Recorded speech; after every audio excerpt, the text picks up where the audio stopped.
เกิดมาในศาสตร์นี้พี่น้องทั่วหัวละแข็งแนว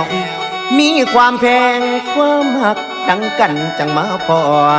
ศาสนาของเฮาเนาะปะพ่อดมเพิ่นสอนสั่งนกเฮาแนวอันนี้จังโลกบ่เที่ยงท่านสร้างเมื่อสิบาง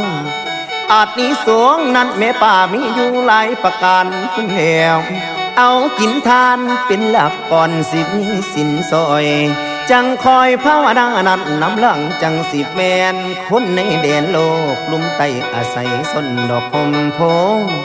แมนไผ่ทานหูพางโกเป็นที่รักของปวงสนเด้อพี่น้อง